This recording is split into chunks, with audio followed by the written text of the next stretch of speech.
बहुत स्वागत है आप सभी का प्राइम न्यूज देख रहे हैं आप। मैं हूं आपके साथ सिमरन पटेल। बुलेटिन की शुरुआत करते हैं देवभूमि की 4 बड़ी खबरों के साथ। सबसे पहले बड़ी खबर हम आपको बताते हैं, धामी कैबिनेट की बैठक चल रही है और इस बैठक में कई अहम फैसले जो है लिए जाएंगे। पंचायत प्रशंसकों के कार्यकाल बढ़ाने पर भी मुहर लग सकती है, वहीं उपनल कर्मियों को पक्का करने पर भी बात बन सकती है। वर्दीधारी विभागों की भर्ती के लिए नियमावली हो सकती है लागू। गोल्डन कार्ड के विसंगतियों को लेकर भी नीति लाई जा सकती है। तो ये 4 तस्वीरें आपकी टीवी स्क्रीन पर इस वक्त हम आपको दिखा रहे हैं। देवभूमि की ये 4 बड़ी खबरें तस्वीरों के माध्यम से हम आपको दिखा रहे हैं। दूसरी बड़ी खबर देखिए, आपको बताते हैं देहरादून से है, जहां पवेलियन ग्राउंड में अहिल्या स्मृति मैराथन एक विरासत एक संकल्प कार्यक्रम का आयोजन किया गया, जिसमें सीएम धामी भी शामिल हुए। सीएम ने मैराथन को हरी झंडी दिखाकर रवाना किया। उसके अलावा उन्होंने युवाओं के साथ मैराथन को सबका उत्साहवर्धन भी किया। तीसरी बड़ी खबर जो आप देख रहे हैं, कोरोना के मामले लगातार देखिए बढ़ रहे हैं। बढ़ते कोरोना के मामले के दौरान हल्द्वानी से भी कोरोना के नए वेरिएंट के केसेस निकलकर सामने आए हैं। ऋषिकेश की बात की जाए तो यहां पर 2 मामले सामने आए हैं। इसे लेकर स्वास्थ्य विभाग जो है चौकन्ना हो गया है। और वहीं सुशीला तिवारी ने भी इसे लेकर बाकायदा एक बैठक भी की है। आपको जानकारी दे दें, इस बैठक में कर्मचारियों को से कहा गया है कि वो अलर्ट मोड पर रहें। चौथी बड़ी खबर हम आपको बता रहे हैं देहरादून से, जहां 31 मई तक मौसम का मिजाज जो है वो बदला रहेगा। इससे तापमान में गिरावट देखने को मिलेगी। मौसम विज्ञान केंद्र देहरादून के पहाड़ी जनपदों के लिए येलो अलर्ट भी जारी किया है। मौसम वैज्ञानिक विक्रम सिंह ने कहा है कि टिहरी और उत्तरकाशी में ज्यादातर एक्टिविटी देखने को मिलेगी। इसके साथ ही कुमाऊं में कुछ जनपदों में बारिश भी हो सकती है। तो ये 4 बड़ी खबरें तस्वीरों के माध्यम से आप अपने टीवी स्क्रीन पर देख रहे हैं। सीएम धामी की अध्यक्षता में बैठक चल रही है। सीएम धामी ने मैराथन को हरी झंडी दिखाई है। और तीसरी बड़ी खबर देखिए, जो कि हम देख रहे हैं कि देश भर में कोरोना के मामले बढ़ रहे हैं। ऐसे में कोरोना को लेकर स्वास्थ्य विभाग जो है वो भी काफी अलर्ट नजर आ रहा है। चौथी बड़ी खबर, मौसम का मिजाज जो है वो बदला रहेगा। उत्तराखंड में बारिश को लेकर येलो अलर्ट भी जारी किया गया है।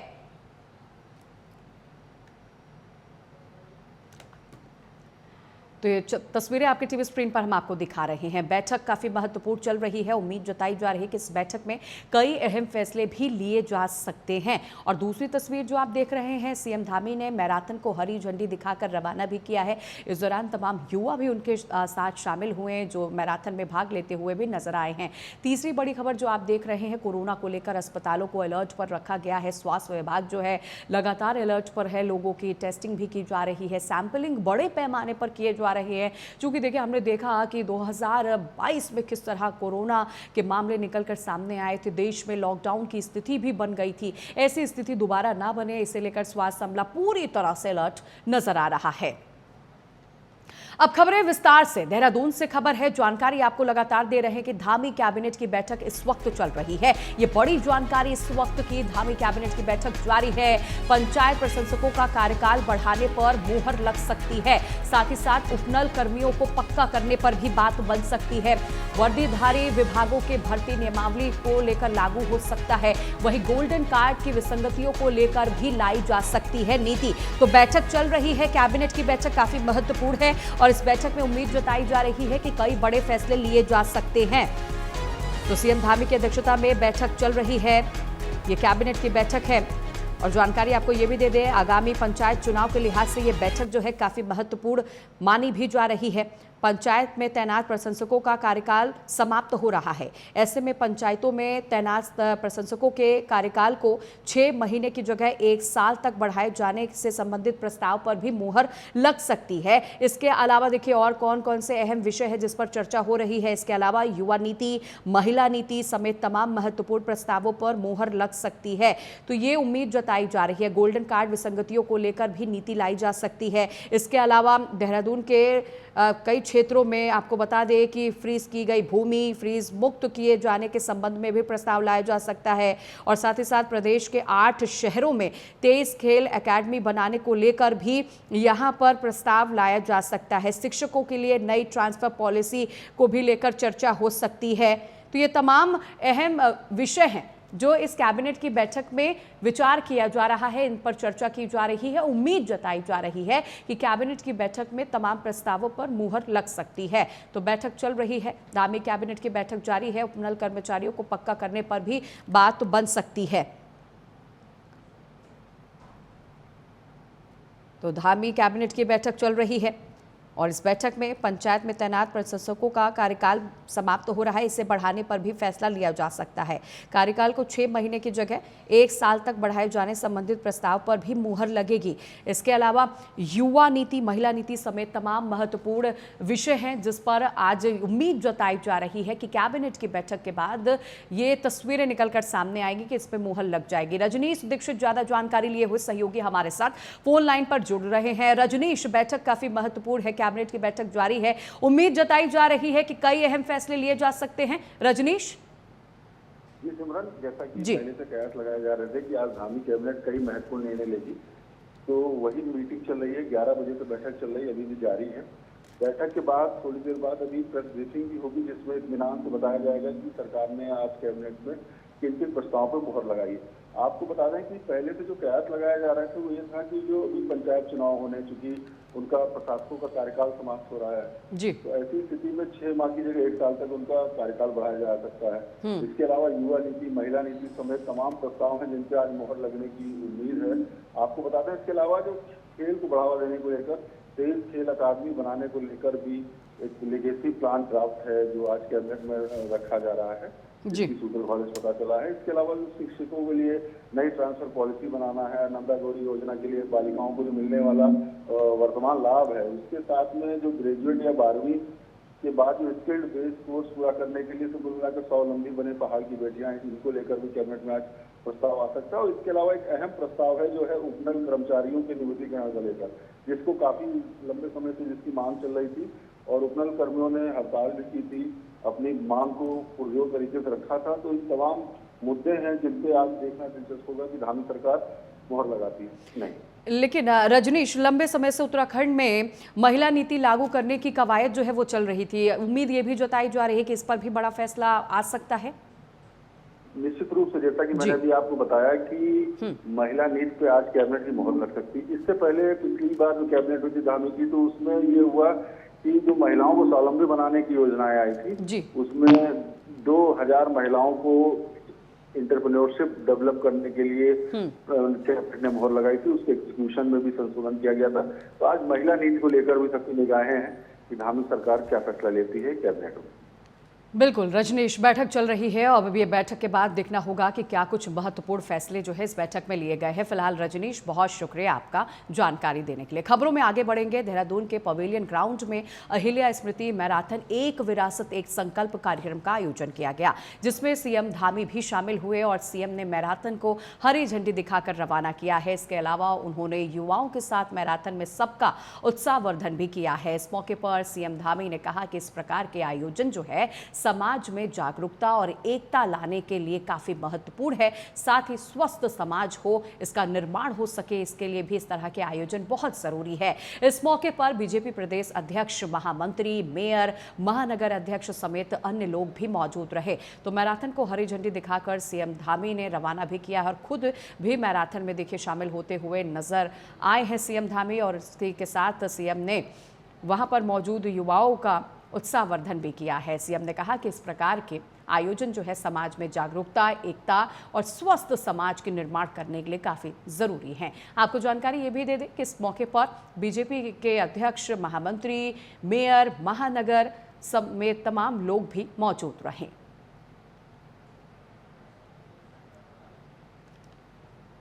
खबरों में आगे बढ़ेंगे। खबर देहरादून से है, जहां सुप्रीम कोर्ट और सीएम धामी के निर्देश के क्रम में अवैध और अनागृत धार्मिक रचनाओं को हटाने के लिए पुनर्स्थापित करने को लेकर जिलाधिकारी सवीन बंसल की अध्यक्षता में बैठक हुई है, जिसको लेकर जिलाधिकारी सवीन बंसल ने कहा है कि सभी अधिकारियों को ऐसी संरचनाओं की रिपोर्ट बनाकर 3 दिन के अंदर पेश करना होगा। इसे लेकर उन्हें निर्देश भी दिया गया है। साथ ही उन्होंने कहा कि जैसे ही हमें सूचनाएं मिली तो इनको ध्वस्त करने की प्रक्रिया पर हमने तुरंत काम किया है। तो डीएम सवीन बंसल की अध्यक्षता में बाकायदा बैठक हुई है और इस बैठक में अवैध धार्मिक संरचनाओं को हटाने को लेकर निर्देश भी दिया गया है। साथ ही साथ डीएम सवीन बंसल ने अधिकारियों को निर्देश दिया है कि बाकायदा इसको लेकर एक रिपोर्ट आप बनाइए और उसे 1 सप्ताह के अंदर प्रस्तुत करिए।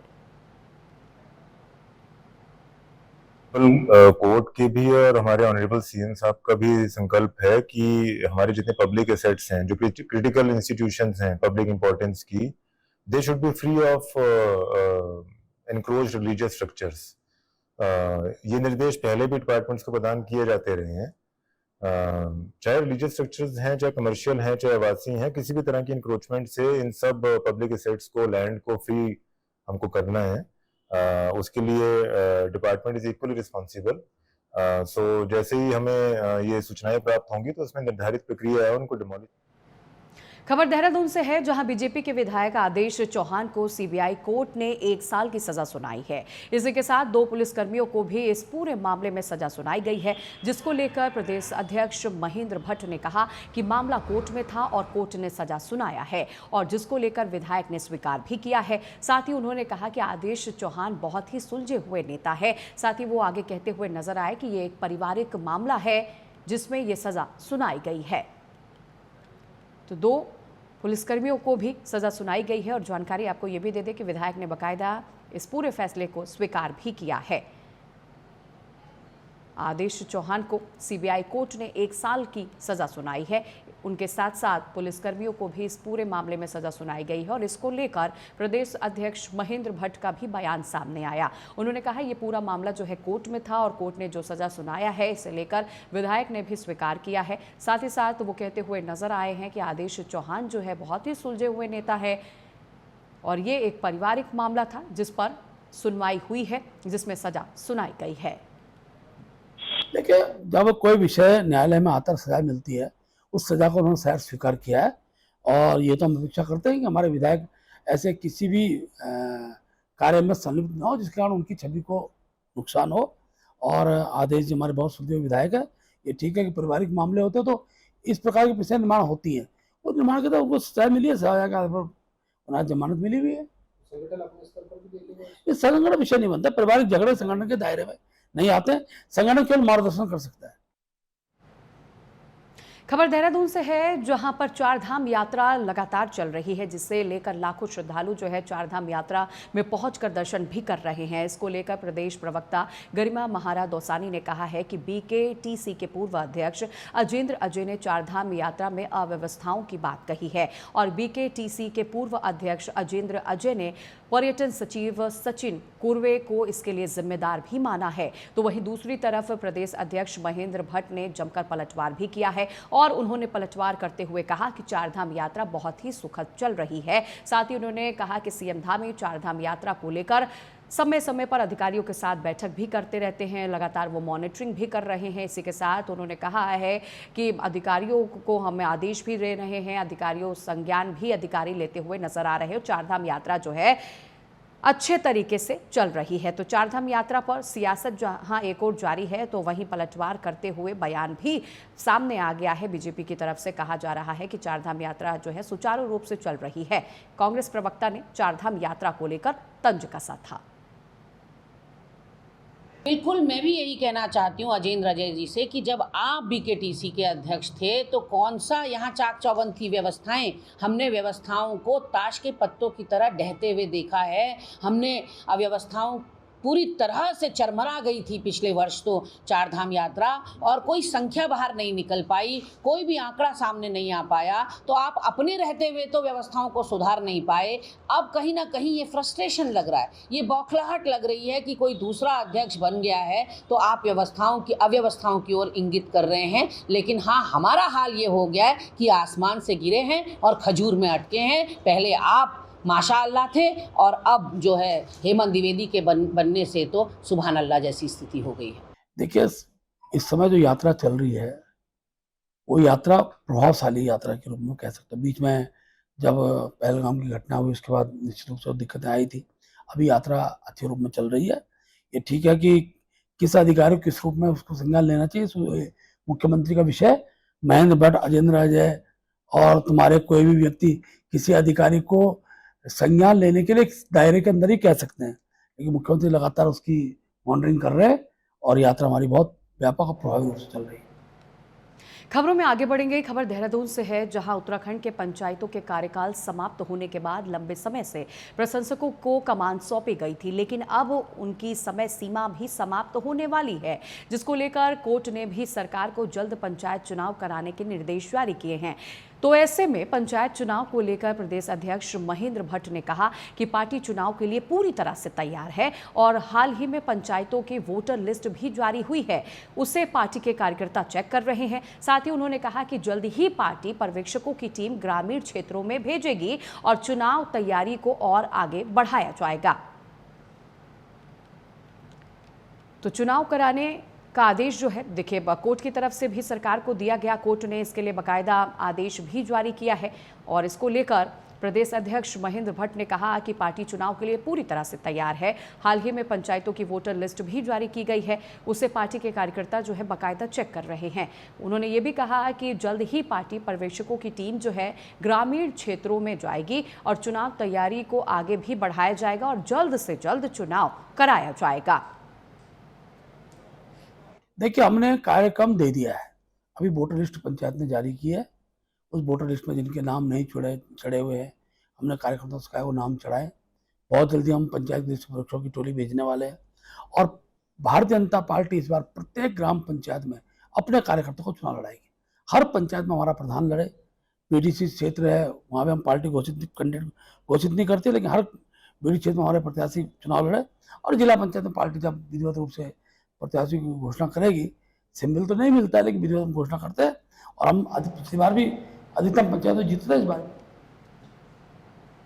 देहरादून में चरमराती ट्रैफिक व्यवस्था पर प्रभावी कार्रवाई के लिए जल्द ही आरटीओ शहर में एक बड़ा अभियान चलाने जा रहा है। इस अभियान का उद्देश्य जो है दून वासियों को राहत देना होगा और अभियान के तहत पब्लिक ट्रांसपोर्ट का औचक निरीक्षण भी किया जाएगा। साथ ही डग्गामार वाहनों पर भी नजर रखी जाएगी। इसी के साथ सवारियों की सुविधा को लेकर भी एक्शन प्लान तैयार किया जाएगा, जिसको लेकर संदीप सैनी ने बताया कि उनकी आरटीओ इन्फॉर्मेशन के साथ ही संबंध में बात हुई है और साथ ही शहर के मुख्य चौराहों पर जैसे आईएसबीटी, घंटाघर समेत शहर के कुछ जगहों को चिन्हित किया गया है, वहां पर आरटीओ की टीम जल्द ही औचक निरीक्षण करने के लिए जाएगी। हाँ नहीं, बिल्कुल, इसमें हमारी ये प्राथमिकता में है। सबसे पहला जो भी हमारा सिटी ट्रांसपोर्ट है, उसमें चाहे सिटी बस हो, मैजिक हो और विक्रम जो है, ये इस समय देहरादून शहर में जो बेसिकली ट्रैफिक पब्लिक ट्रांसपोर्ट यही चला रहे हैं, तो इनको हमने एक मीटिंग बुलाएंगे। मीटिंग बुला के इनको हम बताएंगे कि आप चौराहों को, स्पेशली चौराहों को 100 मीटर आगे 100 मीटर पीछे खाली रखें और गाड़ी अगर कहीं रोकते भी ऐसा बीच में कहीं ना रोकें, अपने प्लेसेस पे रोकें जो डेजिग्नेटेड प्लेसेस हैं। अगर वो ऐसा नहीं करते हैं तो उनके परमिट के खिलाफ कार्रवाई की जाएगी। साथ में अब हम इलेक्ट्रॉनिक जो एनफोर्समेंट है हमारा, या हमारी एनपीआर कैमरा, ये स्मार्ट सिटी के कैमरा जो लगे हैं, इसमें हम उसका भी इस्तेमाल करेंगे। एक टीम हमारी वहाँ स्मार्ट सिटी के लिए जो लगी हुई है, जो उसका मॉनिटरिंग करती है, हम उससे कैमरे की डिटेल इस पर्पस के लिए भी लेंगे। फिर उस पर इधर चमोली के जीआईसी नारायण बग्गर सभागार में आयोजित 7 दिवसीय भारतीय भाषा समर कैंप का शुभारंभ किया गया। इसमें छात्र छात्राओं ने फ्लैश कार्ड के माध्यम से सरल हिंदी भाषा का अनुवाद किए शब्दों के वाक्यों को कुमाऊनी भाषा जाना और सीखा भी है। मौके पर बीआरसी दर्शन गिरी ने बताया है कि ये कैंप 7 दिनों तक अलग अलग सत्र में चलेगा, जिसमें सभी छात्र छात्राओं को भारतीय भाषाओं को अलग अलग भाषाओं में अनुवाद करके सिखाया जाएगा। इससे भविष्य में अगर छात्र छात्राएं किसी भी दूसरे भाषीय प्रदेशों में जाते हैं तो उन्हें वहां की भाषा समझने में आसानी होगी। तो बाकायदा ये कैंप जो है चलाया गया है, जिसमें बच्चों को सिखाया भी गया है और इसका उद्देश्य ये है कि अगर बच्चे भविष्य में किसी और प्रदेश में जाते हैं तो वहां की भाषा समझने में उन्हें आसानी रहेगी। तो भारतीय भाषा का समर कैंप का आयोजन किया गया और 7 दिन तक ये समर कैंप का आयोजन हुआ है। कुमाऊनी भाषा से अवगत भी छात्रों को कराया गया है। इससे छात्रों को काफ़ी देखिए फ़ायदा भी होगा। 7 दिनों तक अलग अलग सत्र में ये कैंप चलाया जाएगा। इसे लेकर बाकायदा तैयारी भी की गई है। भारतीय भाषा समर कैंप का शुभारंभ भी हुआ है। हम आज यहाँ पर समर कैंप के उपलक्ष्य में हम यहाँ पर समर कैंप में अनेक प्रकार की भाषाएं, गढ़वाली, कुमाऊनी, जौनसारी और भी अनेक भाषाएं सीखेंगे और ये कैंप लगभग 7 दिन का चलेगा। ये आज 27 तारीख से 2 तारीख तक का ये कैंप संचालित है। क्योंकि हम यहाँ पर कुमाऊनी भाषा सीखेंगे, अगर गढ़वाली कुमाऊनी भाषा सीखेंगे, अगर हमें कभी भविष्य में अगर कुमाऊँ की ओर जाना पड़े तो हमें ऐसा ना लगे कि। और प्रदेश में लगातार मौसम का मिजाज बदल रहा है। प्रदेश में 31 मई तक मौसम का मिजाज बदला रहेगा। इसमें तापमान में गिरावट भी देखने को मिलेगी। मौसम विज्ञान केंद्र और देहरादून ने पहाड़ी जनपदों के लिए येलो अलर्ट जारी कर दिया है। मौसम वैज्ञानिक विक्रम सिंह ने कहा है कि टिहरी, उत्तरकाशी में ज्यादातर एक्टिविटी देखने को मिलेगी। इसी के साथ कुमाऊं के कुछ जनपदों में बारिश होने की भी संभावना बनी हुई है। तो 31 मई तक बादल जो है वो बरस भी सकते हैं। मौसम एक बार फिर से बदल सकता है। तापमान में गिरावट भी देखने को मिलेगी। कुछ जनपदों में बारिश होने की संभावना भी जताई जा रही है। विक्रम सिंह द्वारा ये कहा गया है कि 31 मई तक कहीं बारिश हो सकती है और हल्की बारिश होने की संभावना भी जताई जा रही है। तापमान में गिरावट भी देखने को मिल सकती है। 3 से 4 दिन इस मंथ के बचे हुए हैं, तो देखिए पास 24 आवर्स में भी ज़्यादा एक्टिविटी नहीं मिली, आइसोलेटेड मिली है। लेकिन एक चीज़ अब देखने को मिल रही है कि जो मॉइस्चर अवेलेबल है और हीटिंग में भी है ही, ऐसा नहीं कि टेम्परेचर एकदम डाउन हुए हैं, तो उसकी वजह से जो इंटेंस थंडरस्टॉर्म एक्टिविटी वो कहीं कहीं मिल रही है। अगर आज भी देखें तो जो उत्तरकाशी और टेहरी डिस्ट्रिक्ट में है, 1-2 घंटे में जो है 5-6 सेंटीमीटर इस तरह की बारिश जो है एका-दुक्का जगहों में वो मिली है। तो कहने का मतलब यही है कि अभी आज और कल अगर बात कर लें तो आज और कल में भी कुछ जगहों तक में ही एक्टिविटी रहेगी, हिल्स में रहेगी, खासकर मैदानी क्षेत्रों में छुटपुट की ही संभावना है और उसमें हल्की से मध्यम जो है जो बारिश है वो मिलेगी। और जो इंटेंस स्पेल है, थंडरस्टॉर्म एक्टिविटी है, तो वो देखने को मिलेंगी। तो इसमें हम यही बोलते हैं कि जब थंडरस्टॉर्म एक्टिविटी कहीं चल रही है तो जो आवागमन कर रहे हैं लोग, चाहे यात्री हैं चाहे वो जो है टूरिस्ट हैं, तो उनको चाहिए कि उस दौरान किसी सेफ जगह पर रुके और जब एक्टिविटी खत्म हो जाती तो देश भर में कोरोना वायरस की संख्या धीरे धीरे काफी बढ़ रही है। उत्तराखंड में भी कोरोना ने पैर पसारना शुरू कर दिया है, लेकिन देहरादून में कोरोना वायरस को रोकने के लिए नगर निगम ने अपनी तैयारी भी काफी पूरी कर ली है। देहरादून के मुख्य नगर स्वास्थ्य अधिकारी ने जानकारी देते हुए बताया कि केंद्रीय स्वास्थ्य विभाग की तरफ से किए गए प्रोटोकॉल पर कोविड-19 के खिलाफ जो है काम जो है किया जाएगा। तो कोविड-19 को रोकने के लिए तैयारी जो है की जा रही है। देहरादून में भी कोरोना वायरस को रोकने के लिए तमाम उपाय जो है किए जा रहे हैं। लोगों से कहा भी जा रहा है कि जो गाइडलाइन है उसे फॉलो जरूर करिए। देखिए, पूर्व की भांति जो 2 साल पहले जब कोविड जो है इस समय हम लोगों को रिलीफ थी, तो उसके उपरांत यदि अभी एक अलर्ट जारी किया गया है स्वास्थ्य विभाग के द्वारा कि कोविड के केसेस बढ़ने की संभावना है, तो उसके लिए हम लोग जो है देहरादून के अंदर जो है निगम स्तर से जो भी हमारा कार्य योजना है उसके अनुरूप ही कार्य करेंगे और जो प्रोटोकॉल्स जो भारत सरकार और जो स्वास्थ्य विभाग देगा उसके अंतर्गत जो है पूरी उसमें जो है। फिलहाल इस बुलेटिन में बस इतना ही। नमस्कार।